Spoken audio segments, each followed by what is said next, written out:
Bien, bonjour à toutes et à tous, bienvenue dans King and the G avec un Fernand qui ne s'arrête jamais, il est 5 heures du matin à Houston, vous le voyez là, il a la tiraille, tout est prêt.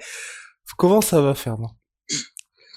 Je vais bien, monsieur Guillaume. Et toi, ça va? Bah ça va, ça va super, ça donne le sourire, donc là t'es arrivé à Houston bien évidemment en prévision de l'UFC 265, Gann Lewis, mais on va pas parler de ça cette semaine, on se garde ça pour la semaine prochaine bien entendu.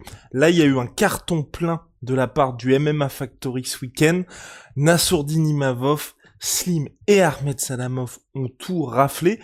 Par quel athlète veux-tu commencer?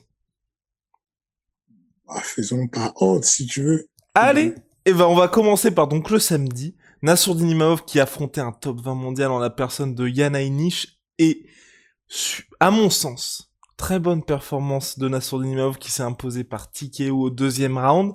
Toi Mhm. alors, qu'as-tu pensé du combat? Déjà ce qui est bien c'est que les gens ont pu apprécier pour peut-être l'une des dernières fois tous les conseils de Fernand comme s'ils étaient dans la cage ou presque parce que oui, il y a toujours pas de public à l'UFC Apex, enfin très peu de public à l'UFC Apex. Donc toi, que tires-tu de ce combat-là? Beaucoup de bonnes choses. Il y a beaucoup de positifs. J'ai l'impression que Nassour a appris de ses leçons. Il a beaucoup progressé entre-temps. De toute façon, ça ne manque pas, hein. C'est un travailleur. Il travaille beaucoup, Nassourdine. Et il a juste les résultats de son boulot. Le staff est monstrueux. Ce qui a été fait autour de lui aussi, c'est très bien. Non, je pense que le combat, il commence bien, comme c'était prévu. À quelques jours du combat, je lui ai dit que on s'est mis à s'entraîner sur les middle sur son bras avant. Je lui ai dit, je pense qu'il va te mettre des middle sur le bras avant, sur le bras, en tout cas le bras, c'est même le bras arrière, du coup, mais de sa jambe avant. Parce que Nassoudine avait posté juste après son opération une photo et cette photo avait été relayée par pas mal de médias de l'UFC et donc je me suis dit si je suis du camp de Yann Anish, qu'est-ce que je fais avec cette situation et je me dis bon il y aura des kicks sur l'avant-bras forcément pour essayer de retoucher le poignet et lui ramener la sensation de douleur. Bon, ça a été le cas au début du round, mais en tout cas, calf kick, ils ont bien joué dessus. On savait qu'il pouvait avoir des calf kicks. On avait préparé des oblique kicks pour contrer, ou alors contrer avec le crochet gauche. Il a été en retard sur les oblique kicks. Il a choisi de placer le crochet gauche, contrer aussi avec le bras arrière de temps en temps. Ça a bien marché, tant mieux.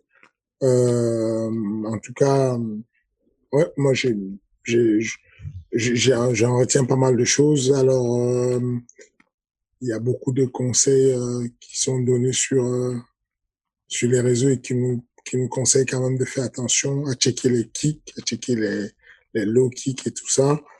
Je suis pas quelqu'un de check qui travaille sur checker en mode bloquer les kicks. Je préfère les esquiver ou les contrer. En gros, quand je prépare un gars pour le Muay Thai, je vais lui apprendre, je vais insister pour qu'on bloque les kicks. Mais quand on est en MMA, je préfère comment dire, l'anticipation, le timing est préférable au blocage. Si je perds mon temps à vouloir bloquer, je peux avoir du retard sur un très bon kicker. Si j'ai plutôt le contre dessus, je vais prendre l'avantage. Et c'est ce qui s'est passé avec Yanani, c'est-à-dire que au lieu d'essayer d'absolument de checker tous les kicks, ça me donne un temps de retard, surtout quand tu es Nassour qui n'a pas, qui aura plus, si ça a plus à l'aise sur l'anglaise, moins à l'aise sur le mouet, autant aller chercher où il est plus rapide et où il va faire mal que de vouloir bloquer. Mais cependant, je retiens les conseils et c'est quelque part dans la tête de faire attention au calf kick. On est une école, pas de calf kick, mais par contre, on est une école de contrer des calf kick. On a eu beaucoup de combats déjà où on a appris à contrer les calf kick et on sait le faire. Mais pour ce combat-là, c'est pas ça qu'on s'attendait. Déjà, en termes de calf kick, on s'attendait pas qu'ils nous en mettent autant. Mais voilà, Nassoudine a bien géré la lutte. la consigne était de faire le manchot. Faire le manchot, en gros, c'est éviter tout engagement, que ce soit en offensif ou en défensif. Ce qui se passe des fois, c'est que pour éviter de lutter, tu vas bloquer le mec et tu vas lui mettre les bras sous l'aisselle pour éviter la lutte. Mais finalement, en lui mettant les bras sous l'aisselle, il se retrouve en situation de Weezer. Et donc, si c'est un bon lutteur, il peut quand même te faire tomber parce qu'il a un point d'ancrage. Il a ce qu'on appelle un contrôle. Un contrôle, c'est une saisie renforcée. Et donc, nous, on annule ça avec le fait de ne pas s'engager du tout. Que je fais le manchot, je suis sur toi, mais tu n'as rien, je n'ai rien. Il n'y a pas de point de contact. À tout moment, je peux me détacher, je peux aller à gauche ou à droite. Et c'était appliqué à la perfection. La coachabilité de Nassoudine, masterclass dans le sens où Nassoudine qu'on connaît d'habitude, quand il a l'opportunité de faire tomber, il fait tomber. Et donc, il boxe, à un moment donné, il arrive sur un changement de niveau, il a hauteur de jambes, et je lui dis non, ne le fais pas tomber, il remonte gentiment et ne le fait pas tomber. Parce que ça consomme de l'énergie, parce que ça ne sert à rien, c'est un bon grappleur, Yann Anish, et parce que l'idée c'était d'instaurer de la boxe anglaise dans le MMA. L'idée c'était d'obliger ce mec à faire un match de boxe anglaise alors qu'on est dans le cadre du MMA. Et donc, satisfait. Et juste après, lors de la post-fight interview, enfin dans la cage bien évidemment, on peut t'entendre demande un top 10, demande un top 10. Donc Nassourdine qui demande son top 10. Est-ce que toi t'as un adversaire déjà préférentiel pour Nassourdine? Tu souhaites aussi un retour assez rapide pour lui. Comment est-ce que ça va se passer là? Comment va la main aussi? Est-ce que tous les voyants sont au vert? La main, on n'a pas encore fait un check-up professionnel. Mais de ce qu'on a pour vérifier la main, une fracture, n'importe quoi, on a ce qu'on appelle l'observation de la dissymétrie entre les deux mains et tout, ou de ce qu'il y avait déjà comme bosse dessus, et est-ce qu'elle a changé? Il n'y a pas grand-chose. On est sorti du match, on a glacé la main, on a fait ce qu'il y avait à faire. Il n'avait plus de douleur. Moi, je pensais que sa main était pétée. Parce que dans son comportement, dans son attitude, j'ai senti que le bras gauche, il ne l'utilisait plus à un moment donné, et surtout qu'il secouait le bras. Je ne savais pas si c'était un langage non verbal pour me dire j'ai la main pétée. Je ne savais pas ce qu'il voulait dire, mais c'était visible qu'il bougeait la main. Et donc, il m'a expliqué que c'était juste une douleur. Il a frappé à un moment donné, il a eu une vive douleur, et donc il voulait faire passer la douleur en faisant des gestes, pour faire évacuer la douleur, c'est tout. Mais il ne pense pas que sa main était cassée. Effectivement, le soir même, on est allé au resto, le lendemain, tout. Jusque-là, il n'y a rien à signaler. Il est arrivé à Paris hier, aujourd'hui le matin, et donc il va faire les examens, une radio de la main pour faire le point, mais je ne pense pas qu'elle est cassée. Et ensuite, oui, c'était vous connaissez maintenant ma manière de penser en termes de management. Je pense qu'il faut tomber vers l'avant. Je pense que si tu veux tomber dans la vie, si tu dois tomber, vous me tombez vers l'avant. Et je me dis, j'aime bien Brad Tavares, j'aime bien Kevin Holland. Ça peut être des noms assez intéressants. Kevin Holland, ok, parce que pour ma part, celles et ceux qui ont regardé le podcast, j'étais plutôt vers Brad Tavares. Kevin Holland, c'est vrai que ça pourrait être aussi, ok, d'accord. Ah oui, alors, en termes de précision, de timing en boxe, il est anorthodoxe. Il est compliqué à gérer, debout. Mais Nassourdine a une boxe assez décente pour le mettre en difficulté, ou en tout cas lire son game, qui lui permettrait d'arriver à ce qui est son point faible. Et donc là, et là finalement, je pense aussi que toi, tu savoures particulièrement là ce qui s'est passé par rapport au combat, parce que c'est vrai qu'il y avait pas mal, en tout cas sur les réseaux sociaux, de gens qui disaient ah ouais déjà top 20 mondial avec Yann Anish, pas mal de doutes. Toi qui étais quand même assez, vous allez voir, ça devrait très bien se passer. Là, est-ce que quand t'as un combat qui se passe comme ça, est-ce que pour toi c'est d'autant plus gratifiant que tu te dis ok il y a la performance, mais il y a aussi le fait que mine de rien, tout ce qui est dans le département management, il y a pas mal de gens qui disent ouais on a des petits doutes. Et tout se passe comme prévu ensuite. Enfin, comme prévu. En tout cas, le résultat est escompté. Moi, je suis amoureux de l'expertise. C'est un mot, c'est un truc qui me revient, j'aime le mot expertise. C'est beau comme mot. Et l'expertise te fait gagner du temps à mort. sur pas mal de choses. L'expertise fait que quand tu as des choses qui sont impossibles, improbables, que tu puisses avoir des calculs mentaux rapides qui te permettent de voir si ça passe ou si ça casse. Dans le cas de Yananish ou même dans le cas de Volkov, les noms sont effrayants. La montagne, elle est grande, mais le style est tellement parfait pour mes gars que je suis en confiance finalement. J'annonce que c'est un combat difficile, mais c'est un bon combat. En gros, Yananish, c'est son antithèse, sa kryptonite, c'est les mecs qui sont comme Nassourdine Imavov. C'est trop compliqué dans son style de vouloir contrer. Il est très fort, il a la caisse qu'il faut, il est solide, il est capable de mettre en danger des mecs de très haut niveau comme Gastelum. Mais pour Nassourdine, ça devient facile parce que le style c'est le style parfait pour Nassourdine. Et donc, je n'aurais pas pu espérer mieux que ça. Depuis le premier jour qu'on a annoncé le match, je n'arrête pas de dire à Nassourdine, tu vas faire un masterclass. Ça, c'est le combat. Ça va être, tu vas voir, tu vas le gagner beaucoup plus facilement que tes deux autres combats. Ça va être easy. Et parce que il y a le côté, je sais pas quel est je vais parler des choses qui n'ont rien à voir avec le combat, mais le cinéma. Je sais pas quelle est ton approche du cinéma.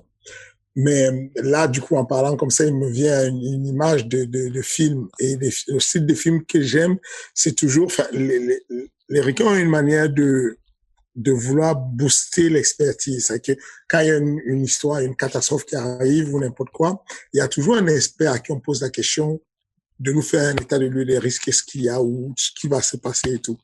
Et il me vient en tête le film Unstoppable. Mm-hmm. Est-ce que ça te dit quelque chose? Pas du tout. C'est un film où il y a un train fou de Denzel Washington, un train qui part d'une gare. Oui, avec Chris Pine. Oui, je crois que c'est ça. Et c'est un film réalisé par Tony Scott. Complètement. Feu Tony Scott. Et voilà. C'est un film de 2010, un truc comme ça. Et il est tiré d'une histoire vraie qui s'est passée 9 ans auparavant, en 2009. Et ce qui se passe, c'est que dans le film, il y a un vétéran, un mec qui va aller à la retraite bientôt, et ils sont des cheminots. Il y a un jeune cheminot, il y a un vétéran, Denzel Washington, en l'occurrence. Et donc, il y a le train qui part et à un moment donné, ils vont se croiser on lui annonce à la radio, faites attention, sur la grande ligne, vous êtes la grande voie, il y a un train qui arrive en face et qui n'a pas de conducteur à l'intérieur. Et on lui dit, déraille et décale un peu sur la droite parce qu'il faut que le train passe à tel pont. Et il dit, ça ne passe pas. Et là-dessus, le chef lui dit, non, vous n'avez pas le choix, obéissez tout de suite, ça passe. Et il dit, je vous dis, prenez le bouquin, lisez-le, et vous allez voir que la dimension de mon train, c'est ça, la longueur de mon train, c'est ça, et ça ne passe pas. Et donc, la discussion chauffe, machin, et pendant qu'ils sont au téléphone, le boss, il lui dit, we did run the math, you're right. C'est en gros, littéralement, on a fait les calculs, on a fait les mathématiques, et effectivement, tu as raison, ça ne passe pas. Et j'aime ce côté où il y a une expertise l'expert peut se tromper des fois. Cependant, ce que j'aime, c'est ça, c'est de dire que, même avec des gars très bons, par exemple, j'aime jouer à ça avec Benjamin. Benjamin Safati, c'est mon collègue sur le management et il capte beaucoup de choses, il est brillant comme monsieur. Mais cependant, j'ai une légère longueur d'avance dessus et on aime jouer dessus en fait sur l'expertise. Et donc, quand il lui propose un combat, ou quand il me le propose, quand je lui propose, et il va me donner un blaze et en 30 secondes, je lui dis, c'est mort, fais pas le combat, on va se faire battre. Il me dit, mais c'est pas possible, t'as même pas eu le temps de mater les vidéos. Je lui dis, oui, c'est mort. C'est pas un bon combat pour nous. Parce que j'aime ce côté de jouer l'expert, de dire, OK, selon les calculs, selon ce que j'ai là, selon le nombre de fights, le dernier fight qu'il a. Enfin, je lis juste les gens que le gars a battus. Je vois les noms que je reconnais parce que j'ai déjà fréquenté un certain nombre de noms et je peux dire très rapidement, ce nom, je le connais, ce n'est pas le niveau de mon gars. Ça ne passe pas. Ça va bloquer. Ça ne passe pas, mais de beaucoup. Et dans le cas de Nassourdine, le nom arrive, c'est un gros nom, mais je sens que ça va passer. De ce que j'ai vu de Yann et Anish, puisque je connais tous les mecs de la KT de mon gars, c'est le bon gars, ça passe. Et donc, quand ça se passe bien, j'ai le petit sourire, je kiffe, en fait, de pouvoir dire, il y a le nombre d'années, c'est fou, en fait, c'est que le nombre d'années que tu passes à faire quelque chose, parce que l'expertise, ça vient de la somme enfin, ça fait très grosse tête, en fait, hein. Les mecs qui vont m'écouter, ils vont péter un plomb. Fernand Lopez, il a un melon de ouf et tout, il est en train de se prendre pour un expert du machin. Mais bon, je m'en fous, il y a des gens qui comprennent un peu le degré de mon humour et surtout de mon état de la bonne humeur que j'ai. On va s'en foutre un peu de ce que les autres peuvent penser. La réalité, c'est que le nombre d'années que tu fais à faire un truc avec passion, parce que je suis un passionné de ce truc, fait que je m'amuse à le faire. Et c'est vraiment un jeu pour moi. C'est que c'est tout le temps, je mets des cartes et tout, et je kiffe le faire. Et tu te rends compte à un moment donné, au fur et à mesure que le temps passe, que ça devient ultra facile de prédire les choses. De te dire, bon, on donne tel fight, on propose tel fight à 84 kilos, et tu vas dire, non, dans mon couteau suisse que j'ai, c'est tel outil qu'il faut utiliser. Ça ne passe pas, mais si tu mets Ahmed Salamov dessus, c'est bon, il va le désinfecter. Ça ne passe pas. Si tu mets un tel dessus, ça passe. Et ça prend 30 secondes pour le faire. Et là, tu te dis, ah, je kiffe. Il y a quand même le métier qui commence à rentrer. Je commence à capter pas mal de petites notions et tout. Et non, j'aime ça. Et donc, justement, il y a eu la victoire de Nassourdine. Ne vous inquiétez pas, on va revenir sur TJDH Cory Sandhagen dans quelques minutes. Et il y a aussi deux autres pensionnaires du MMA Factory, donc Slim Trabelsi et également Ahmed Salamov, qui était au LFL, donc c'était hier soir, donc dimanche, qui eux sont vus comme des espoirs du MMA Factory par Fernand et puis par tout le staff. Ils se sont tous les deux imposés par finition. Soumission pour Ahmed Salamov, ground and pound pour Slim. Est-ce que tu peux nous parler de ces victoires, de la suite aussi pour eux, parce que c'est vrai que ça fait un certain temps que les gens qui suivent peut-être un petit peu de loin les actus du MMA Factory les voient en partenaire d'entraînement de Francis Ngannou auparavant et aujourd'hui de Cyril Gane ou d'autres combattants à l'UFC, par exemple Nassourdine Imavov. Absolument. Ahmed Salamov, on connaît déjà, et ça fait encore partie des choses qui me font plaisir, parce que Ahmed Salamov a perdu récemment en Pologne. Et quand la défaite arrive, il y a beaucoup de personnes qui ont envie de sortir du train de la hype, en général. Et dans ton analyse, tu vas découvrir rapidement, tu sais si le gars, tu sais si le gars tient la route pour du long terme ou pas. Ce que j'aime, c'est de pouvoir prédire et de me dire, ce mec, il est sur 8 victoires consécutives, mais il n'ira pas loin en MMA. Je peux me tromper, mais ce mec a 8 victoires consécutives, mais son comportement, son attitude quand il reçoit un combat, la manière dont il gère l'émotion, la fréquence à laquelle il combat, la manière dont il gère le staff autour de lui, ça ne passe pas. Il ne peut pas faire une carrière en MMA. Ça va coincer quelque part. Et puis, il y a des mecs comme Ahmed Salamov qui va perdre un combat et tu as le sourire. J'ai regardé le combat d'Ahmed, j'étais aux États-Unis avec Nassourdine, avec Cyril, on préparait le combat des deux et on regardait le combat en direct. Et à la fin du combat, j'étais tranquille, je souriais. J'étais surpris qu'il ait perdu, mais j'étais tranquille et je souriais parce que je disais, mais les gars, vous prenez la tête pour rien. Ce mec, ça va être une machine de guerre. C'est juste que, ben voilà, on lui a donné beaucoup de force, ça lui apporte du stress. C'est un mec culturellement, le Caucasien est un homme fier. Le Caucasien est un homme solide et fier. Et culturellement, il faut tenir compte de ça pour savoir comment gérer la carrière d'un Caucasien. Le plus gros ennemi du Caucasien, c'est lui-même, en général. Parce que la fierté du Caucase fait que on ne perd pas au Caucase. C'est très mal vu par la communauté. Ou tu es un tueur, ou tu es une mauviette. Il n'y a pas de juste milieu chez eux. Du coup, ce qui se passe, c'est qu'émotionnellement, ils sont tétanisés par l'idée de perdre. Et si on ne gère pas bien ces émotions-là, si on ne gère pas bien ça, on peut avoir quelqu'un qui est inactif parce qu'il est tendu par l'idée de perdre. Et quand on passe ce cap, dans le cadre d'Ahmed et tout, quand on déclenche et qu'on passe ce cap où on est capable de gérer, le combat était très court, mais voir Ahmed poser devant son adversaire, engaucher, placer son jab, construire, toucher sur le bras, sur un crochet et tout, sur un overhand, et puis reculer au lieu de foncer en double leg, toucher machin, au lieu de se jeter sur son point fort, construire comme il a construit, passer sur une clé de bras. La clé de bras, elle est quasiment terminée. Il a le bras sous l'aisselle, ouvrir légèrement de 10 cm pour permettre à son adversaire de croire qu'il peut sortir la tête. Le gars sort la tête alors que c'est un piège pour le triangle. Récupérer l'épaule pour le ramener à l'intérieur du triangle, c'est juste de l'expertise de très haut niveau. C'est de la masterclass. C'est du niveau du contrôle c'est ce qu'on appelle compost. C'est un combattant de haut niveau qui est posé et qui sait vers quoi il t'amène. Et quand on a ça, on se dit, OK, on commence à avancer.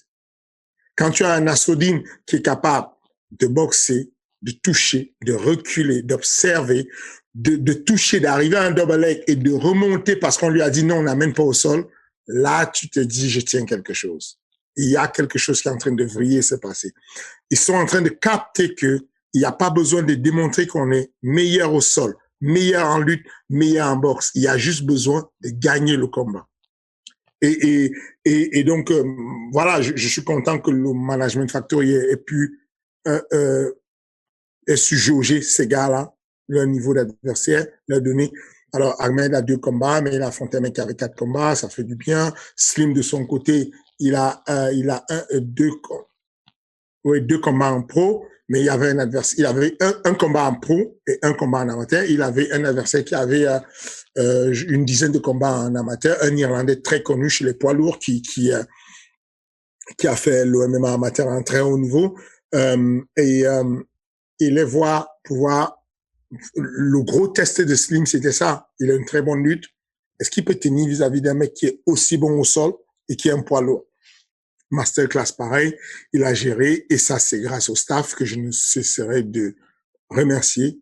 Christian Pumbou, l'ancien qu'on connaît, qui ne bouge pas, qui a géré la Hollande de main de maître, c'était juste fantastique. Des personnes de l'homme comme Jason Underworld. C'est un de mes collaborateurs qui travaille dans l'ombre et tout avec le Management Factory, qui fait un truc exceptionnel aussi, qui bosse beaucoup.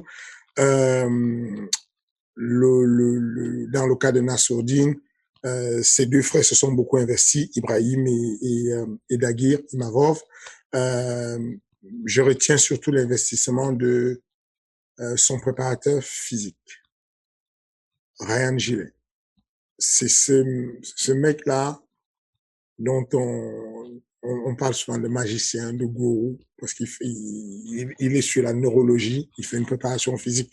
Il a été diplômé comme nous tous en préparation physique avec des diplômes classiques, en commençant par le BPGF, AG2F, en suivant des formations universitaires sur la préparation physique, mais qui au final a fait des nouvelles formations sur la manière de faire de la préparation physique avec de la neurologie. On le voit, on voit aujourd'hui qu'il y a Teddy Riner qui travaille beaucoup dessus. On voit aujourd'hui qu'il y a Djokovic qui travaille beaucoup dessus. Pour certains, ça paraît encore de la magie, quelque chose de pas cohérent. Moi, je suis plus de l'école de la performance valide de la méthode. Je suis comme un responsable d'un centre hospitalier, un professeur, d'un hosto, où j'administre à mes malades qui sont en grande douleur de la morphine. Et quand la morphine ne marche plus et qu'il n'y a pas de solution, je fais appel à des coupeurs de feu. Ce sont ces gens-là qui ne peuvent pas expliquer exactement avec précision comment ils font, mais à partir du moment où j'ai un malade qui me dit Vous m'avez donné du Doliprane, ça ne marche pas. Vous m'avez donné la morphine, ça ne marche pas. Vous m'avez envoyé un monsieur qui a passé une main au-dessus de ma cuisse et ça a marché. Peu importe le niveau d'études de médecine que j'ai fait, je valide. Parce que pour moi, la performance valide la méthode. Et c'est ce mec-là qui tient. Il a pris en main Nassourdine et Cyril Gane tout au début de leur carrière. Depuis le début jusqu'à aujourd'hui, ce mec, il a fait une préparation physique pour Nassourdine où on a éliminé les barres, on a éliminé, où on a travaillé juste avec des boules, des cordes, des boules qui permettent d'amener une certaine, vraiment un certain renforcement musculaire au niveau de la ceinture scapulaire incroyable avec beaucoup de sollicitation de muscles profonds. Et je lui suis beaucoup reconnaissant. Donc merci Ryan pour le boulot dans le staff. Et donc voilà. Petite question concernant Ryan. Ce qu'il apporte justement, est-ce que ça se fait en complément d'un travail à la salle ou c'est vraiment lui qui s'occupe de tout pour Nassourdine et pour Cyril? Il s'occupe de tout ce qui est préparation physique. Il y a quelqu'un qui s'occupe de tout ce qui est préparation mentale pour eux. Il y a eu quelqu'un qui s'occupe de tout ce qui est de la préparation physique. Et Ryan, il gère la préparation physique. C'est-à-dire qu'en amont, je suis le responsable de la performance sportive. Donc, les dossiers comment dire, les planifications de préparation physique passent par moi. Je les valide au final. En gros, quand on annonce un combat, je vais sortir, éditer le game plan. Du game plan va découler ce qu'on fait en préparation physique. Si le mec va beaucoup solliciter ses membres inférieurs, dans le cas de Cyril, par exemple, pour son prochain combat, on va beaucoup solliciter les membres inférieurs.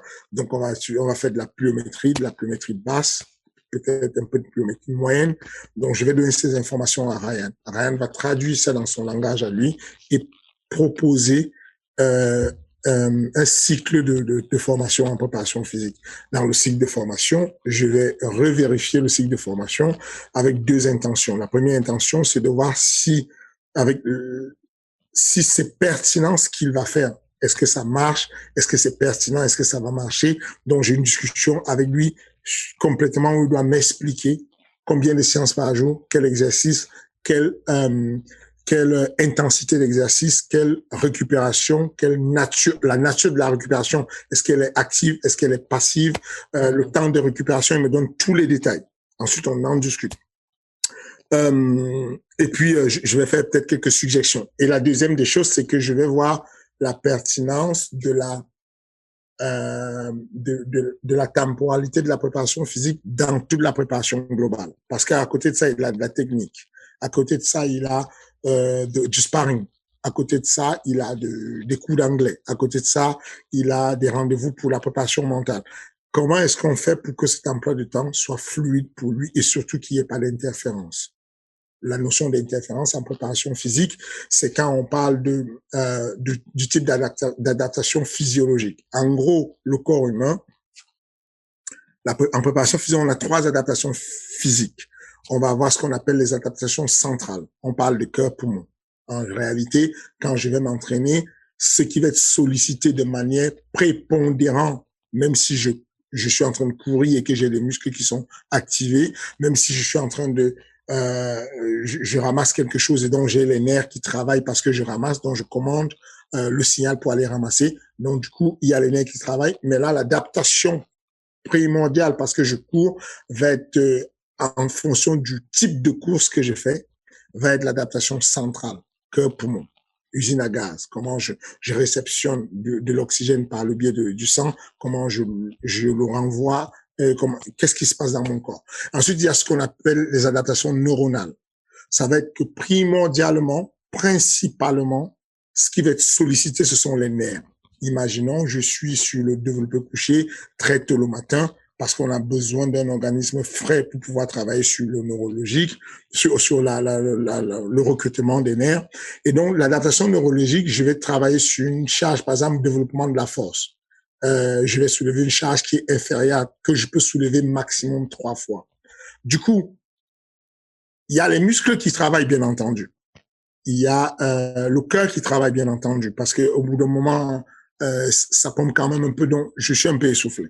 Mais ce qui travaille primordialement et qu'on appelle l'adaptation principale de cet exercice-là, ça va être l'adaptation neurologique. Parce qu'à un instant T, je vais déployer une grosse partie je vais déployer un recrutement de fibres musculaires, un recrutement de muscles, une coordination des muscles, une coordination intermusculaire qui est tellement énorme que l'organisme a besoin d'être frais pour que les nerfs aillent recruter ça. Et puis au final, il y a ce qu'on appelle l'adaptation périphérique. L'adaptation périphérique, c'est tout ce qui se passe dans le muscle. Donc avec l'usine à gaz de l'intérieur, je vais pas, ça sert à rien de parler des gros noms, mais en tout cas, c'est que pendant que je m'entraîne, par exemple, un sparring dur, j'ai une telle production et une endurance à travailler longtemps que il se trouve qu'il y a des échanges chimiques et d'adaptation périphérique à l'intérieur du muscle. Donc, 3 types d'adaptation.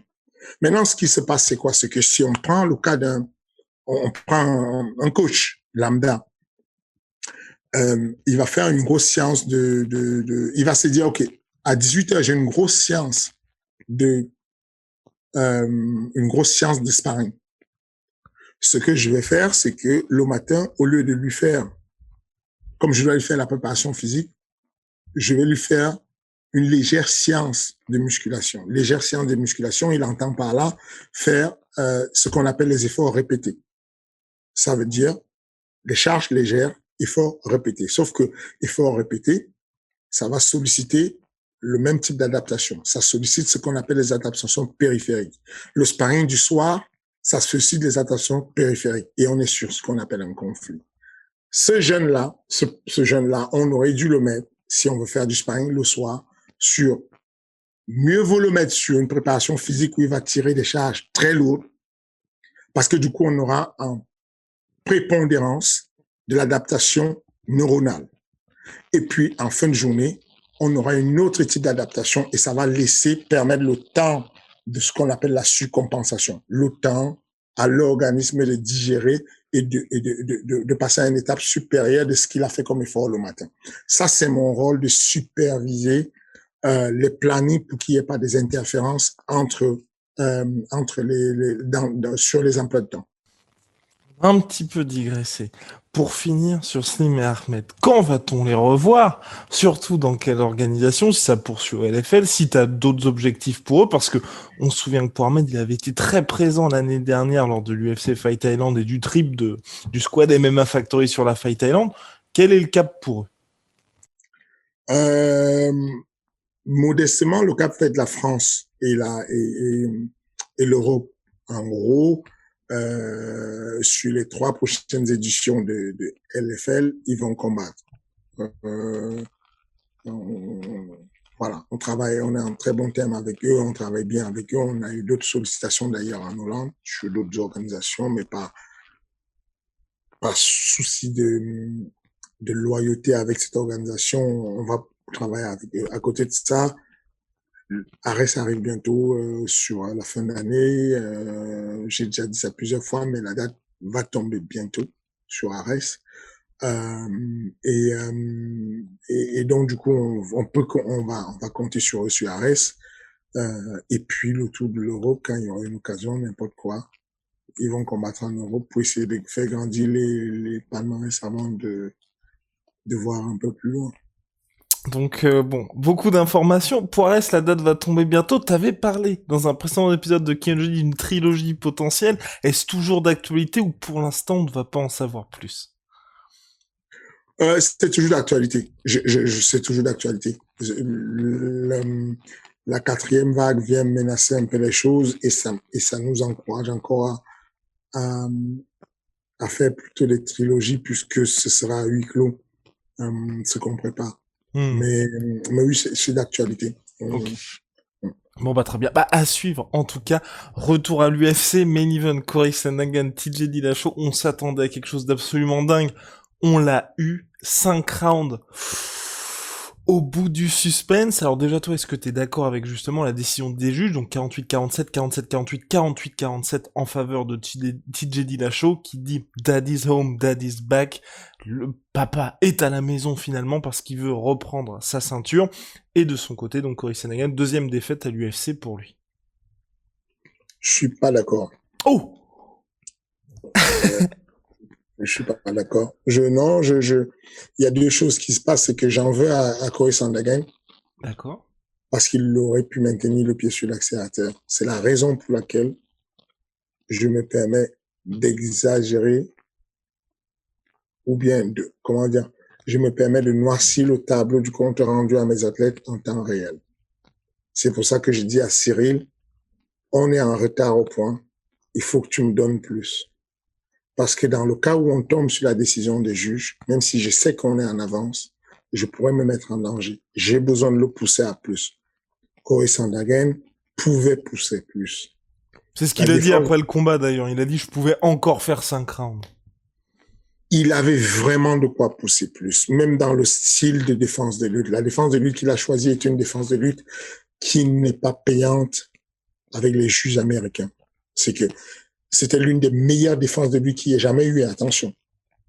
Tu m'attaques, j'ai pas de problème, je tourne le dos, je vais me coller sur la cage. Je me colle sur la cage, tu as mon dos.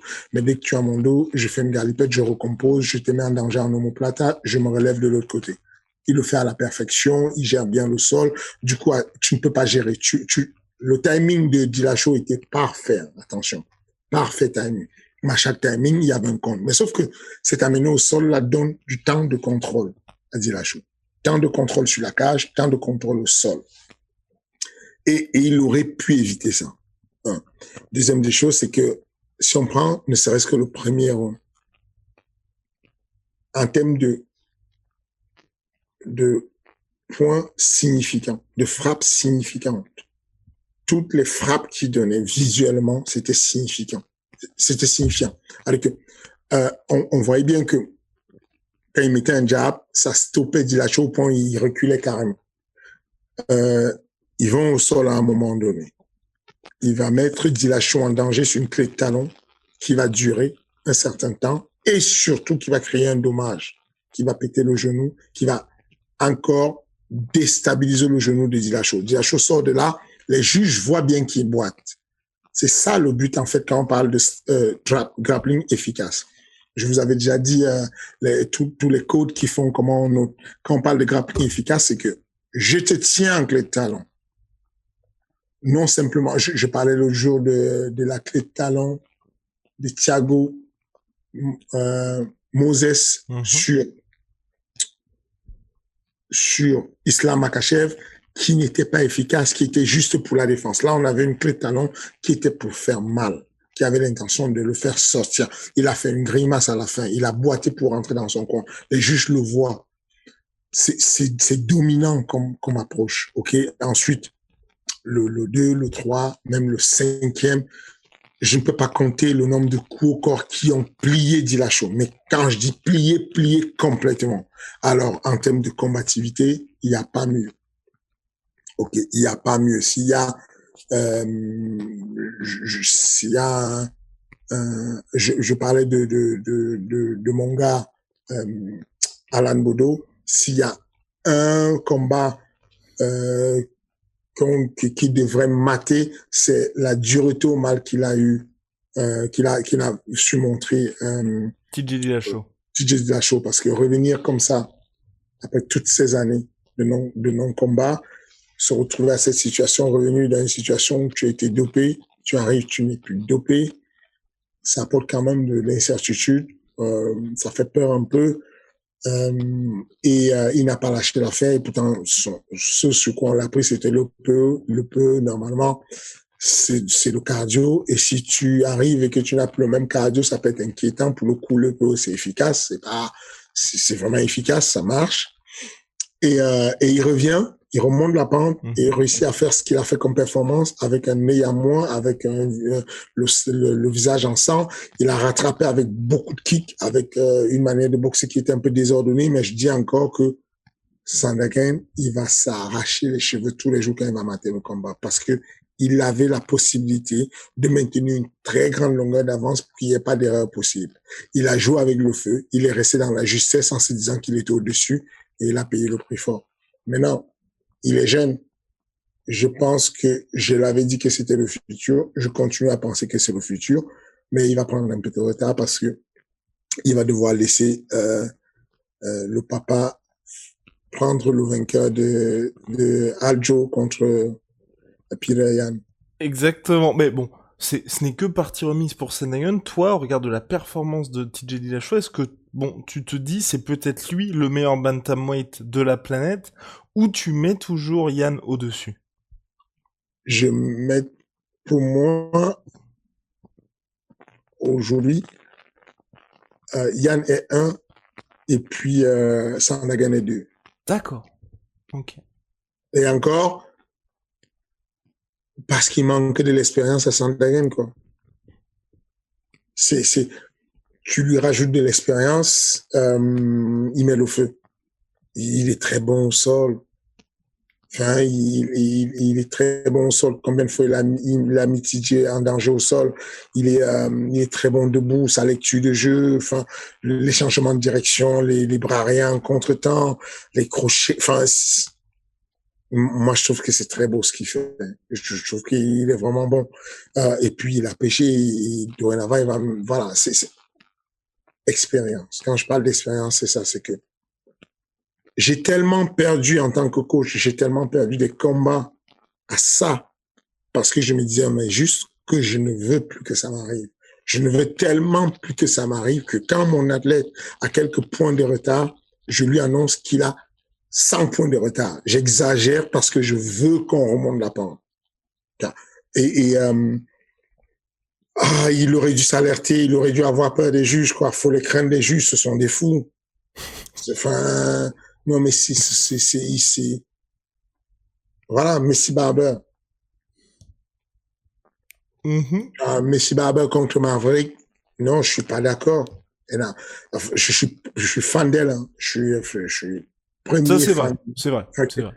c'est une tueuse. C'est, moi, son style, j'ai l'impression de voir un Srigan féminin, quoi. C'est un style, enfin, j'aime beaucoup son style, mais cependant, c'est du braquage. Mais Maverick a fait un boulot incroyable et je trouve que elle ne gagnait pas. Effectivement, ça aurait été une catastrophe si elle perdait.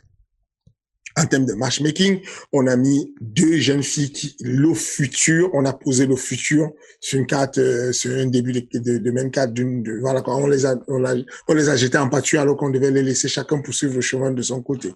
Et ce n'est pas très grave que Maverick ait perdu parce qu'elle était sur une longue série de victoires, mais ça aurait été catastrophique si Messi Barber perdait parce qu'elle était sur 2 défaites consécutives, ça aurait été fait 3 défaites et là l'UFC ne savait plus où la mettre alors que bon, c'est une tueuse sur les réseaux sociaux, elle a une grande bouche, elle a 1 million de followers et en plus de ça, elle est vraiment agressive, elle est ultra forte et ce n'était pas le moment de la faire perdre. Mais les juges ont décidé autrement et tant mieux pour l'organisation.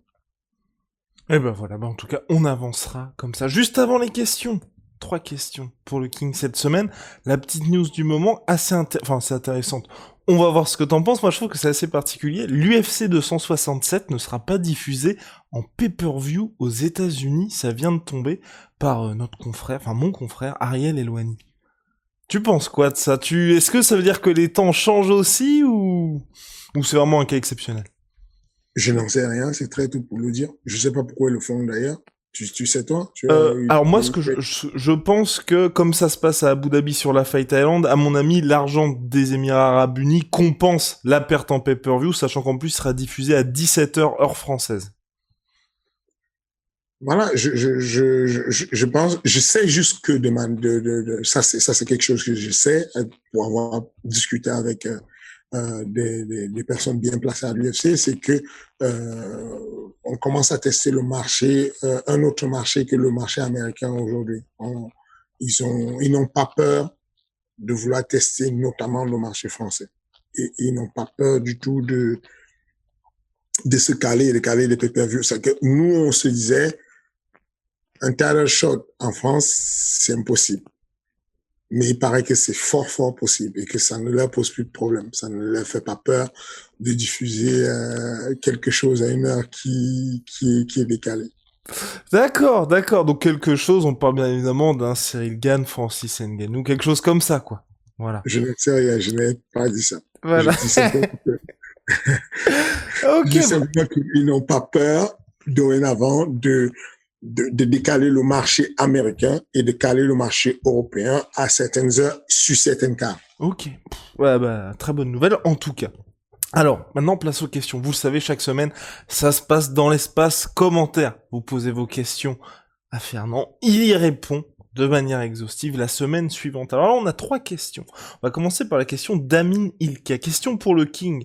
Le fait de faire partie d'un gym est devenu primordial dans le MMA quand on voit l'exemple de Tony Ferguson ou Conor McGregor.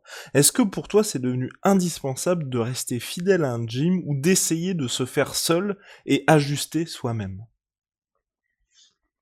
Alors, pour comprendre la question, qu'est-ce qu'ils ont de commun et de particulier, Conor McGregor et Tony Ferguson? Dans le sens où Tony Ferguson et Conor McGregor aujourd'hui, tu sais, ils font eux-mêmes leur propre gym. Ils font venir leur coach directement à eux. Ils font pas, comment est-ce que je peux dire ça? Tu sais, ils viennent pas au MMA enfin, au MMA dans le sens, ils viennent pas dans une grande salle où il y a énormément de champions qui s'entraînent. Ils ont leur gym. Oui, c'est ça. Enfin, Donc, mais leur propre gym dans le sens où ils sélectionnent tout le monde. Je veux dire, au MMA Factory, par exemple, Cyril, il va être amené à s'entraîner avec quelqu'un qu'il aura pas spécifiquement sélectionné, tu vois. C'est plus dans ce oui, sens-là. mais quelqu'un sélectionne, soit le coach, Oui, soit oui, quelqu'un. bien sûr, bien Pour sûr. chaque préparation de camp d'entraînement, Cyril a beau être dans son gym ou à ma factory, on lui choisit des sparring.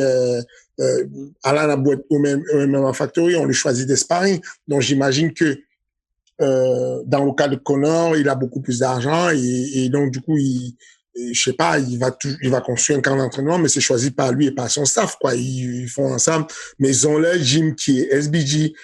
Tony Ferguson, pareil. Enfin, du coup, je n'ai pas bien compris le sens de la question.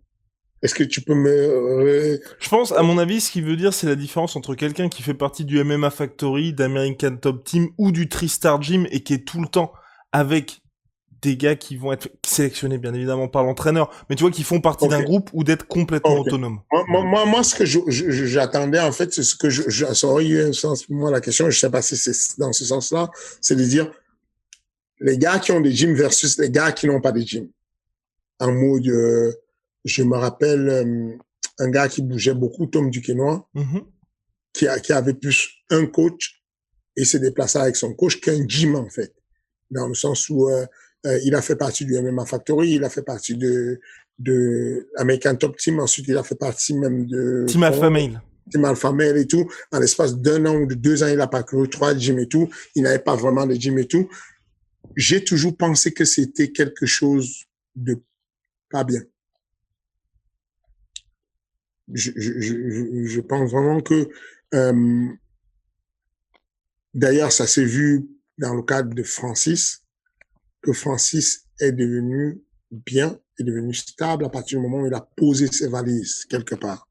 Quand il était à Vegas en mode volatile et qu'il donnait un billet à tel coach pour lui faire les pas d'os, il donnait un autre billet à John du syndicate pour l'accompagner pour le combat, mais il n'avait pas de gym. Et du coup, ça apporte une instabilité. Je pense que Francis, il a mûri, il est devenu superbe. Stable, bien organisé à partir du moment où il a vraiment posé ses valises à, à l'extrême couture. Donc, il faut choisir. Je pense vraiment qu'il faut choisir. Je pense que ce qui a apporté à un moment donné la stabilité et le bien-être aussi à le succès de Conor, c'était d'avoir une famille. Tu vois, ce truc-là où Conor se déplaçait pour aller sur les petites compétitions, le turf, le machin, pour aller supporter ses gars. Il allait au Bellator où il a même fait une bagarre et tout, pour aller supporter son gars qui combattait. Euh, L'idée d'avoir une famille sportive, une vie associative, ça apporte beaucoup dans la structuration d'un athlète. C'est vraiment bien d'avoir un athlète qui suit et qui, même s'il est au-dessus de la chaîne alimentaire, qui puisse avoir une team et tout. Je vois Cyril qui va commenter sur tous les postes tous les gars qui combattent et tout, qui va les accompagner, qui va demander est-ce que je peux aller à tel endroit accompagner un tel et tout, qui allait en Hollande accompagner le petit jeune Paulin qui était à son premier combat de MMA. Mais ça structure, ça te donne une famille en fait. Rester sans famille, être indépendant, c'est très fragile. C'est comment dire, c'est bien parce que tu es le fils unique, tu as un coach, il est à toi, vous faites votre vie ensemble, vous vous déplacez partout, vous faites que ça. Et du coup, quand vous voulez intégrer à quelque part, par exemple, quand Tom Ducona est venu intégrer le MMA Factory, bah, il intègre le MMA Factory en me demandant la permission, est-ce que je peux amener Bourama avec moi? Bon, pour le coup, Bourama, ça ne me dérangeait pas, c'est un ami, je connais, je l'ai eu, on s'est connus lors des premières formations de la Commission nationale des MMA à l'époque. Et puis, mais je prédisais déjà que ça va être difficile pour la carrière parce que arrivé à Bukaki au niveau de, chez la Jackson, à la Jackson Wing, j'ai dit tout à l'heure à Mekan Top Team, en fait, je voulais parler de Jackson Wing. Oui, c'était Jackson Wing, ouais. Voilà. Et arriver là-bas et puis se retrouver dans la situation de j'ai un coach avec moi et je l'intègre dans le système des coachs et il me coach pendant que les autres coachs me coachent. Même si ça marche au début, ça pousse les coachs principaux et celui qui est à la salle à te délaisser. Moi, il y a un mec qui arrive à ma salle et je sens qu'il ne me donne pas la confiance. Il fait confiance à une tierce personne autre que des coachs de ma salle. Je ne calcule pas. Je ne donne pas beaucoup l'heure, en fait. Parce que je me dis qu'il est bien. Il a ce qu'il veut, il a ce qu'il faut. Je mets plus d'énergie à partir du moment où je sens que la personne, elle compte sur moi. Je ne vais pas mettre l'énergie sur quelqu'un qui ne compte pas sur moi. C'est ça le défaut de pouvoir avoir son coach et dire je suis indépendant et tout, j'ai pas de gym et je vais de temps en temps à des gyms et tout, je vais à Trista, j'ai mon coach avec moi qui m'accompagne et je vais faire du sparring là-bas. Bref, la question est vite répondue pour moi.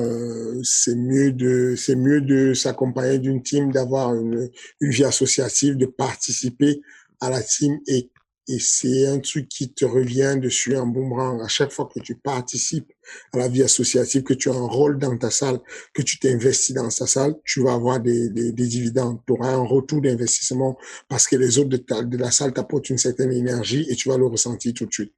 Voilà, Mine, tu as ta réponse. Deuxième question d'Alexis Vronsky. Ma question est, est-ce que tu gères, donc pour le King bien évidemment, est-ce que tu gères l'alimentation de tes athlètes et si oui, comment? Méthode Bowman. Bah alors, explique-nous. Vous allez sur Internet, vous tapez méthode Grumman. G-R-U-M-A-N. C'est un nutritionniste qui travaille, qui a 2 grands cabinets à Deauville et puis à Paris, et qui nous accompagne, qui accompagne les athlètes. Il est quelle heure ici? Il est 6 heures, mais quand il était 3 heures du matin tout à l'heure, à 3 heures du matin ici, hein. Moi je suis à Houston, donc quand il était 3 heures du matin, j'ai fait une réunion justement avec Abdullah Gimov et Raphaël Drummond, qui est le nutritionniste du MMA Factory. On a fait une réunion tout à l'heure où Abdul n'est pas loin de son poids, mais il avait besoin d'avoir une discussion dessus sur les petits détails. Abdullah Gimov, il est super marrant.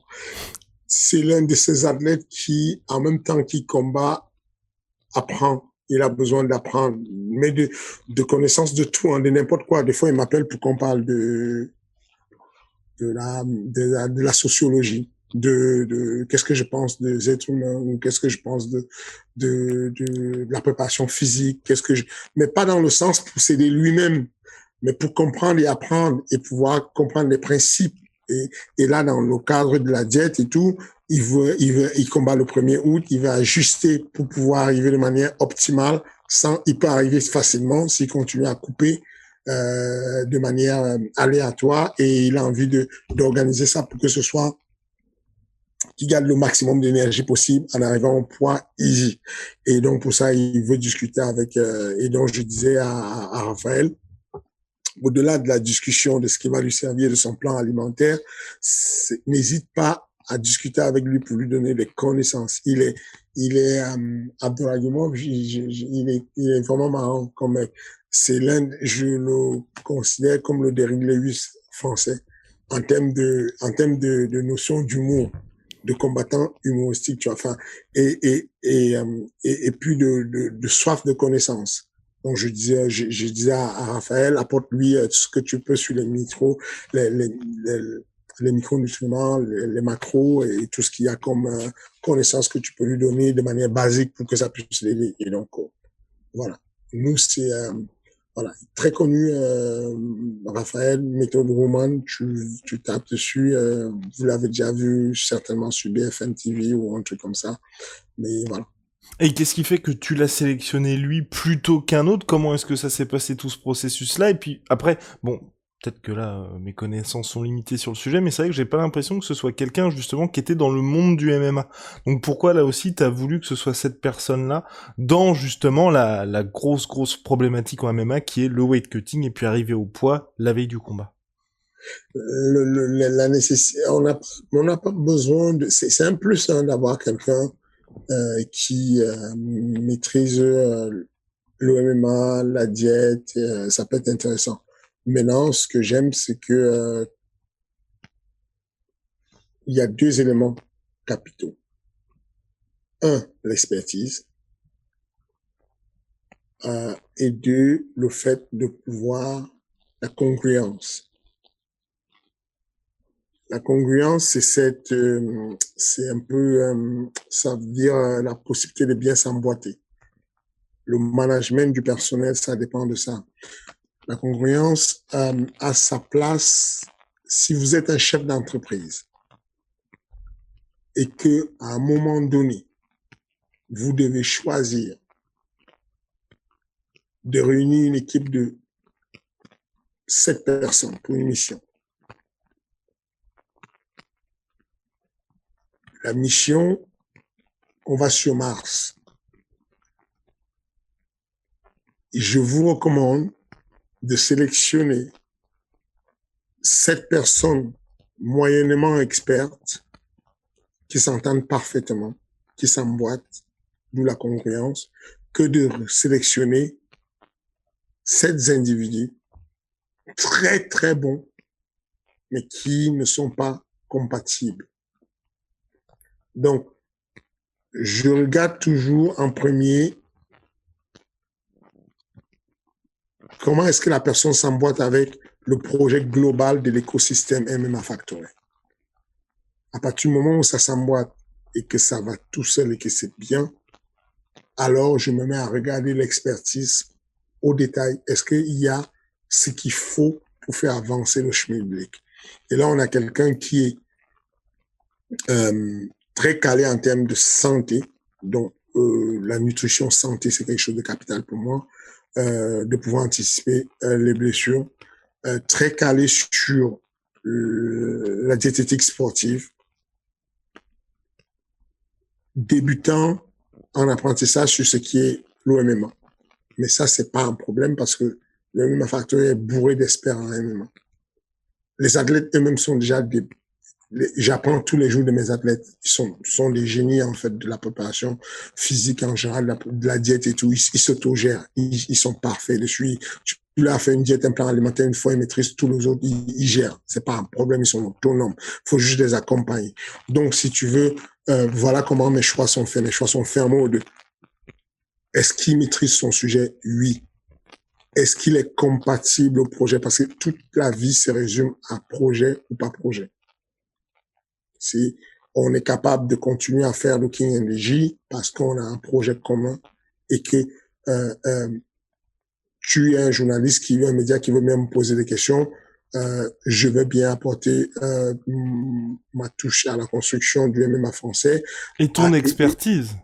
Et ma petite expertise, ma toute petite expertise dessus, j'apporte ma contribution et ça me fait plaisir.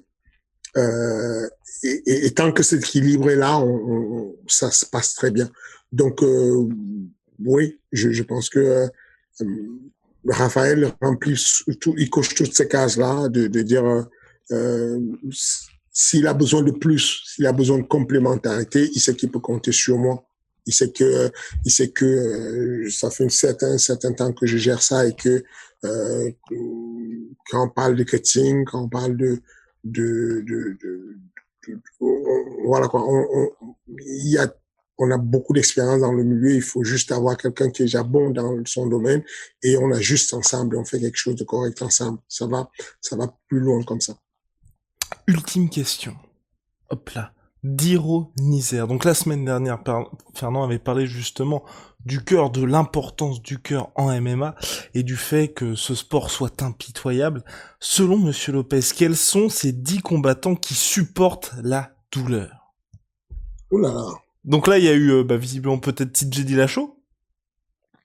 Oui, voilà, c'est déjà bien, mais 10, ça fait beaucoup, quoi. Enfin, je n'ai jamais compté ça. Je savais pas, non. Je pense qu'il y a des exemples comme ça. TJ Dillashaw, il y a quoi Darren d'autre? Elkins, le week-end dernier aussi, ou pas? Oui, Ouais. oui, éventuellement. Oui, c'est possible.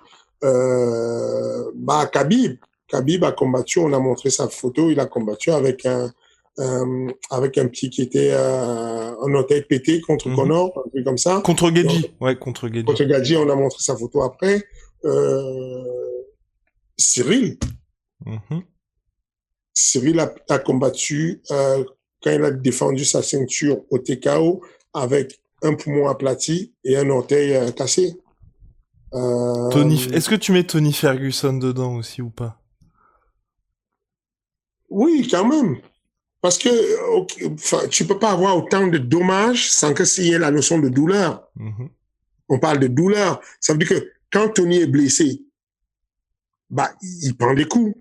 Et le cerveau joue dessus et te dit, bon, t'es abîmé, il faut peut-être que tu arrêtes. Qu'est-ce que tu vas faire demain quand tu auras le visage? Peut-être tu ne vas plus, tu vas plus retrouver ta vue.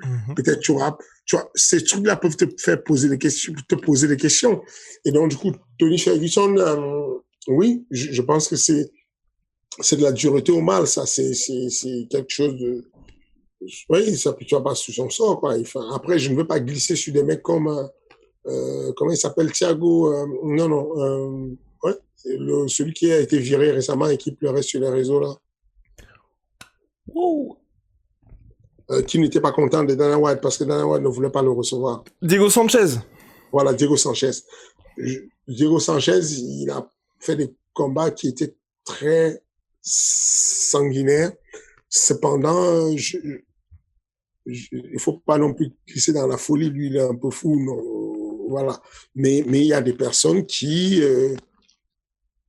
vont prendre une méchante clé et faire comme si rien ne s'est passé alors que son bras est limite cassé, tu vois. Oui, c'est impressionnant, ça. Mais je 10, je ne vais pas pouvoir en trouver. Si je fouille, si je me pose pour penser, je vais m'en sortir. Mais là, comme ça, improviser, non, je ne sais pas. Oh là là. Bon, bref, voilà, c'est tout pour les questions. Vous le savez, ça se passe dans l'espace commentaire. Vous les posez cette semaine, au moment où vous regardez l'épisode. Et la semaine d'après, Fernand y répond avec plaisir. Voilà, King Energy, c'est terminé. 1h02 et 56 secondes. On est dans les bons timings pour une fois. Écoute, allons-y, c'est bien. Si je savais même pas qu'il y avait un timing, je pensais qu'on raconte nos vies jusqu'à ce qu'on soit fatigué. Non, parce qu'on est déjà fatigué. Mais bref, alors le point est clair, mon cher Fernand, c'est parti et puis on se quittera là-dessus. Comme d'habitude, n'oubliez pas, n'attendez pas, faites-le tout de suite. C'est pas normal les chiffres qu'on a, c'est pas normal.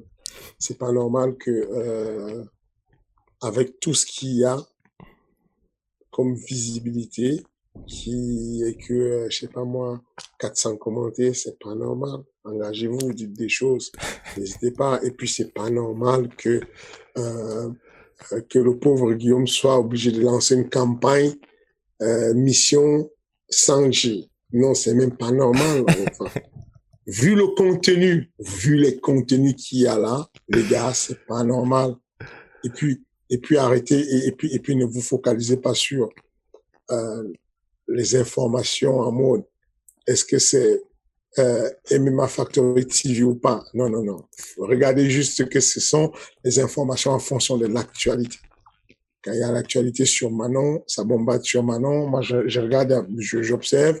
Quand il y a l'actualité sur Fares, ça bombarde sur Ziam. Quand il y a l'actualité sur le MMA Factory, malheureusement pour certains, ça bombarde sur le MMA Factory, mais c'est l'actualité. Donc, n'hésitez pas pour la qualité de l'actualité qu'il y a à mettre le pouce, à cliquer sur la cloche si vous ne l'avez pas encore fait. Abonnez-vous, commentez, dites-nous comment améliorer.